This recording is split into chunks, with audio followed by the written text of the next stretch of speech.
Hello friends, स्वागत आप सभी का बीएल एजुकेशन चैनल में। दोस्तों, आज बात करेंगे हम भारत के प्रमुख राष्ट्रीय चिन्ह। तो भारत के प्रमुख राष्ट्रीय चिन्ह कौन कौन से हैं, उन राष्ट्रीय चिन्हों को कब अपनाया गया, इन सभी के बारे में हम डिटेल से चर्चा करेंगे। तो चलिए आज का वीडियो शुरू करते हैं। तो देखिए फ्रेंड्स, भारत का राष्ट्रीय ध्वज है जिसका नाम है तिरंगा। आप सभी को पता है कि भारत का राष्ट्रीय जो ध्वज है वो कौन सा है, तिरंगा, जो आप देख सकते हो। तो देखिए फ्रेंड्स, भारत के राष्ट्रीय ध्वज में समान अनुपात में केसरिया, सफ़ेद में हरे रंग की 37 पट्टियाँ होती है और इन तीन रंगों के कारण भारत के ध्वज को कहा जाता है तिरंगा। ध्वज की चौड़ाई और लंबाई का अनुपात क्रमशः 2:3 होता है। ध्वज में सफ़ेद रंग की पट्टियों के बीचों बीच गहरे नीले रंग का चक्कर बना होता है और जिसमें कुल 24 तीलियाँ बनी हुई होती है। यह जो चक्कर है वो चक्कर सारनाथ में स्थित अशोक स्तंभ से लिया गया है। अब देखिए फ्रेंड्स, 22 जुलाई 1947 को भारतीय संविधान सभा ने राष्ट्रीय ध्वज तिरंगे को अपनाया। तो फ्रेंड्स याद रखिएगा कि संविधान सभा के द्वारा राष्ट्रीय ध्वज तिरंगे को कब अपनाया गया, तो अपनाया गया 22 जुलाई सन 1947 को। भारत के राष्ट्रीय ध्वज में जो तीन रंग हैं, इन तीन रंगों का अलग अलग महत्व होता है। तो क्या महत्व है? केसरिया जो रंग होता है वो केसरिया रंग होता है त्याग और बलिदान का। सफ़ेद रंग होता है सत्य, शांति और पवित्रता का। और हरा रंग होता है देश की समृद्धि और उर्वरकता का प्रतीक होता है। इस तरह से फ्रेंड्स, जो ध्वज है उस ध्वज में जो तीन रंग हैं उन तीनों रंगों का अलग अलग मतलब होता है। केसरिया जो रंग होता है वो केसरिया रंग त्याग और बलिदान का होता है। सफ़ेद रंग सत्य, शांति और पवित्रता का होता है। और हरा रंग देश की समृद्धि और उर्वरता का प्रतीक होता है। अब बात करेंगे फ्रेंड्स कि भारत का राष्ट्रीय जो चिन्ह है वो कौन सा है। तो देखिए फ्रेंड्स, भारत का राष्ट्रीय चिन्ह जो है वो है अशोक स्तंभ, जो आप देख सकते हो।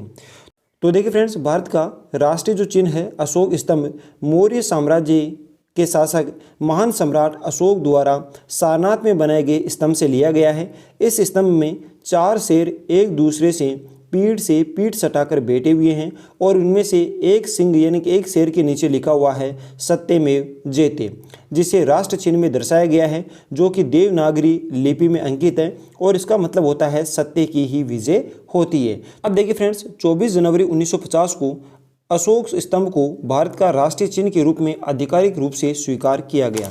तो फ्रेंड्स याद रखिएगा, भारत का राष्ट्रीय चिन्ह जो अशोक है उस अशोक स्तंभ को हमारे संविधान के द्वारा कब स्वीकार किया गया, तो इसे स्वीकार किया गया 24 जनवरी सन 1950 को। अब बात करते हैं फ्रेंड्स भारत का राष्ट्रीय पुरस्कार।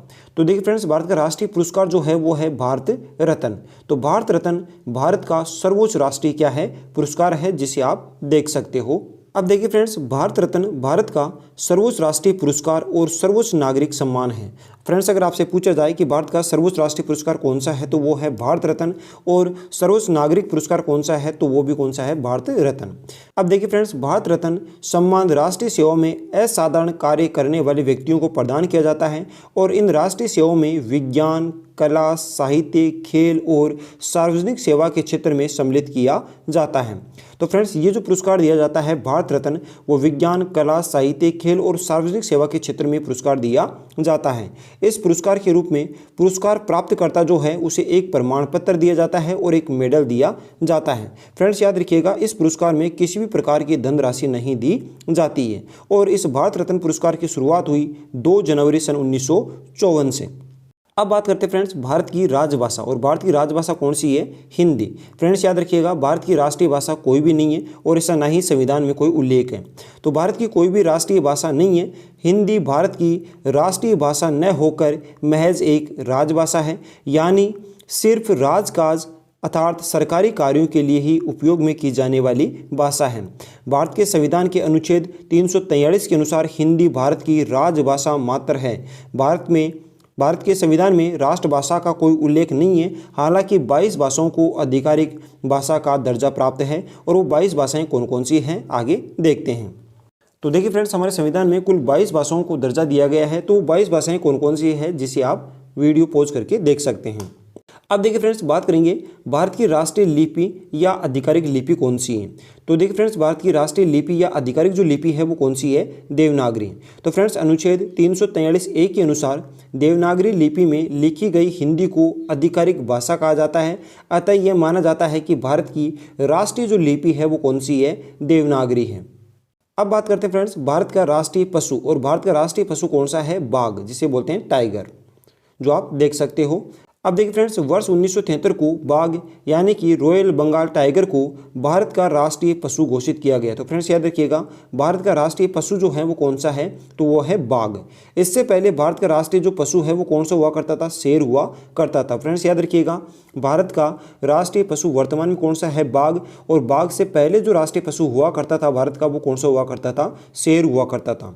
तेज फुर्ती और शक्ति के कारण बाघ को भारत का राष्ट्रीय पशु माना जाता है। और बाघ का जंतु वैज्ञानिक जो नाम है वो है फ्रेंड्स पैंथेरा टाइग्रिस। तो पैंथेरा टाइग्रिस जो है वो बाघ का वैज्ञानिक नाम होता है। अब बात करेंगे फ्रेंड्स, भारत का राष्ट्रीय पक्षी, और भारत का राष्ट्रीय पक्षी कौन सा है, मोर। ठीक है फ्रेंड्स, तो 26 जनवरी 1963 को मोर को भारत का राष्ट्रीय पक्षी घोषित किया गया। तो फ्रेंड्स याद रखिएगा, मोर को भारत का राष्ट्रीय पक्षी कब घोषित किया गया, तो वो किया गया फ्रेंड्स 26 जनवरी 1963 को। तो 26 जनवरी 1963 को मोर को भारत का राष्ट्रीय पक्षी घोषित किया गया। मोर बेहद सुंदर और आकर्षक पक्षी होता है जो प्राय दक्षिणी एशिया में पाया जाता है। मोर को संस्कृत भाषा में मयूर के नाम से जाना जाता है और मोर का जंतु वैज्ञानिक नाम होता है पाओ क्रिस्टेटस। अब बात करेंगे फ्रेंड्स, भारत का राष्ट्रीय पुष्प, और भारत का राष्ट्रीय पुष्प कौन सा है, कमल, जिससे कि आप चित्र में देख सकते हो। फ्रेंड्स, भारत का राष्ट्रीय पुष्प जो है वो कौन सा है, कमल है, जो बेहद ही आकर्षक होता है। भारतीय पौराणिक ग्रंथों में कमल को पवित्रता, धन धान्य और वैभव का क्या माना जाता है, प्रतीक माना जाता है। किसे, कमल को। और यही कारण है कि माता लक्ष्मी के हाथों में तथा देवी देवताओं को कमल के पुष्प पर ही विराजित किया जाता है या विराजमान दिखाया जाता है। हिंदू, बौद्ध तथा जैन धर्म में कमल की धार्मिक और सांस्कृतिक महत्ता है। कमल के फूलों का प्रयोग प्राय पूजा तथा आयुर्वेद, इसके साथ ही एलोपैथिक और यूनानी औषधियों के निर्माण में कमल का उपयोग किया जाता है। अब बात करेंगे फ्रेंड्स कि कमल का वानस्पतिक नाम क्या है, तो वो है फ्रेंड्स निलंबियन न्यूरिसीफेरा, ये इसका वैज्ञानिक नाम होता है। अब बात करेंगे फ्रेंड्स, भारत का राष्ट्रीय खेल, और भारत का राष्ट्रीय खेल कौन सा है, हॉकी, जिसे आप चित्र में देख सकते हो। तो भारत का राष्ट्रीय खेल हॉकी को माना जाता है। माना जाता है कि जब भारत ने ओलंपिक में हॉकी के खेल में लगातार 6 स्वर्ण पदक जीते, तब से ही हॉकी को भारत का राष्ट्रीय खेल माना जाता है। लेकिन भारतीय खेल मंत्रालय ने माना है कि आधिकारिक रूप से भारत में किसी भी खेल को भारत का राष्ट्रीय खेल घोषित नहीं किया गया है, लेकिन सरकारी वेब पोर्टल पर हॉकी को ही राष्ट्रीय खेल माना जाता है। अब बात करेंगे फ्रेंड्स, भारत का राष्ट्रीय वृक्ष, और भारत का राष्ट्रीय वृक्ष है वट वृक्ष या फिर कह सकते हो बरगद, जिसे कि आप चित्र में देख सकते हो। अब देखिए फ्रेंड्स, बरगद या वट वृक्ष को भारत का राष्ट्रीय वृक्ष माना जाता है। यह एकता तथा दृढ़ता का क्या होता है, प्रतीक होता है। जिस प्रकार भारत में विभिन्न धर्म व जाति के लोग एक साथ निवास करते हैं, उसी प्रकार बरगद के पेड़ की शाखाओं, तने और जड़ों में छोटे बड़े कई जीव जंतु निवास करते हैं। साथ ही वट वृक्ष का हिंदू धर्म में विशेष धार्मिक महत्व भी है। एक बरगद में कई औषधीय गुण भी पाए जाते हैं। बरगद एक बहुवर्षीय और विशाल वृक्ष होता है, और बरगद का वानस्पतिक जो नाम होता है वो होता है फिकस बेंगलेसिस, ये इसका वैज्ञानिक नाम या वानस्पतिक नाम होता है। अब बात करेंगे फ्रेंड्स, भारत की राष्ट्रीय मुद्रा का प्रतीक चिन्ह, और भारत की राष्ट्रीय मुद्रा कौन सी है, रुपया, और रुपया का प्रतीक चिन्ह आप इसे देख सकते हो। अब देखिए फ्रेंड्स, भारतीय रुपया का जो प्रतीक चिन्ह है, इसे भारत सरकार द्वारा 15 जुलाई सन 2010 को जारी किया गया। भारतीय रुपया का जो चिन्ह है जो आप देख सकते हो, ये भारत में प्रयोग होने वाली आधिकारिक मुद्रा भारतीय रुपये का प्रतीकात्मक मुद्रा चिन्ह है। अब बात करेंगे फ्रेंड्स, भारत की राष्ट्रीय नदी, और भारत की राष्ट्रीय नदी जो है वो कौन सी है, गंगा। तो देखिए फ्रेंड्स, गंगा को भारत की राष्ट्रीय नदी माना जाता है। हिंदू धर्म व ग्रंथों में गंगा नदी को सबसे पवित्र माना गया है। कहा तो यहाँ तक जाता है कि गंगा में स्नान भर से मनुष्य के सारे पाप धुल जाते हैं और मृत्यु उपरांत वैकुंठी की प्राप्ति होती है। गंगा नदी हिमालय के गोमुख नामक स्थान से गंगोत्री हिमनद से निकलती है, जहाँ पर इसे भागीरथी के नाम से जाना जाता है। जिससे आगे चलकर के अन्य सहायक नदियाँ जैसे कि अलकनंदा, यमुना, सोन, गोमती, कोसी, घाघरा आदि नदियाँ मिलती है, और देवप्रयाग में जाकर भागीरथी और अलकनंदा का संगम होता है, और उसके बाद में ही इस नदी को जाना जाता है गंगा। ठीक है फ्रेंड्स। अब देखिए फ्रेंड्स, बात करेंगे हम भारत का राष्ट्रीय विरासत पशु, और भारत का राष्ट्रीय विरासत जो पशु है वो कौन सा है, तो वो है फ्रेंड्स कौन सा, हाथी, जो आप देख सकते हो। अब देखिए फ्रेंड्स, अक्टूबर 2010 में हाथी को भारत का राष्ट्रीय विरासत पशु घोषित किया गया। कब, सन 2010 में। तो अक्टूबर 2010 में हाथी को भारत का राष्ट्रीय विरासत पशु घोषित किया गया। वर्ष 2010 में तत्कालीन केंद्रीय वन एवं पर्यावरण मंत्री जयराम रमेश ने हाथी को भारत का राष्ट्रीय धरोहर या विरासत पशु या प्राणी घोषित किया गया है। हाथियों की घटती संख्या के कारण इनके बचाव हेतु ही हाथियों को विरासत पशु का दर्जा दिया गया है। अब बात करेंगे फ्रेंड्स, भारत का राष्ट्रीय जलीय जीव वो कौन सा फ्रेंड्स, तो वो है कौन सा, डॉल्फिन। मीठे पानी की डॉल्फिन भारत का राष्ट्रीय जलीय जीव 18 मई 2010 को घोषित किया गया था। फ्रेंड्स याद रखिएगा कि भारत का राष्ट्रीय जलीय जो जीव है वो किसे घोषित किया गया है, तो वो किया गया है किसे, डॉल्फिन को। और इसे राष्ट्रीय जलीय जीव कब घोषित किया गया, तो 18 मई सन 2010 को। अब बात करते हैं फ्रेंड्स भारत का राष्ट्रीय गान, और भारत का राष्ट्रीय गान कौन सा है, जन गण मन, जो आप बोलते हैं।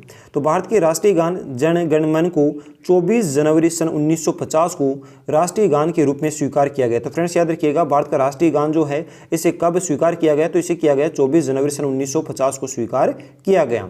यह गान रविंद्रनाथ टैगोर के द्वारा रचित है और सर्वप्रथम 27 दिसंबर सन 1911 को इसे कोलकाता में भारतीय राष्ट्रीय कांग्रेस के अधिवेशन में गाया गया। और इस गान को पढ़ने या गाने में जो समय लगता है वो कितना लगता है, 52 सेकेंड का। बात करेंगे फ्रेंड्स भारत का राष्ट्रीय गीत, और भारत का राष्ट्रीय गीत कौन सा है, तो वो है वंदे मातरम। तो वंदे मातरम भारत का राष्ट्रीय गीत है। भारत का राष्ट्रीय गीत वंदे मातरम जो है वो है बंकिमनाथ चटर्जी के द्वारा संस्कृत में लिखा गया है, जो कि इसकी रचना आनंद मठ से लिया गया है। किसे, वंदे मातरम को। इसे 24 जनवरी सन 1950 को राष्ट्रगान के साथ ही स्वीकार किया गया। इसका स्थान भारत में भारतीय राष्ट्रीय गान जन गण मन के समतुल्य ही है। और सर्वप्रथम राष्ट्रीय गीत वंदे मातरम सन 1896 में भारतीय राष्ट्रीय कांग्रेस के सत्र में से गाया गया था। तो फ्रेंड्स याद रखिएगा सर्वप्रथम राष्ट्रीय गीत वंदे मातरम को 1896 में गाया गया भारतीय राष्ट्रीय कांग्रेस के अधिवेशन में। ठीक है फ्रेंड्स। तो फ्रेंड्स आज के लिए बस इतना ही। अगर वीडियो पसंद आए तो लाइक कीजिए, चैनल पर पहली बार विजिट कर रहे हो तो चैनल को जरूर सब्सक्राइब करें। मिलते हैं किसी और वीडियो में, तब तक के लिए जय हिंद जय भारत।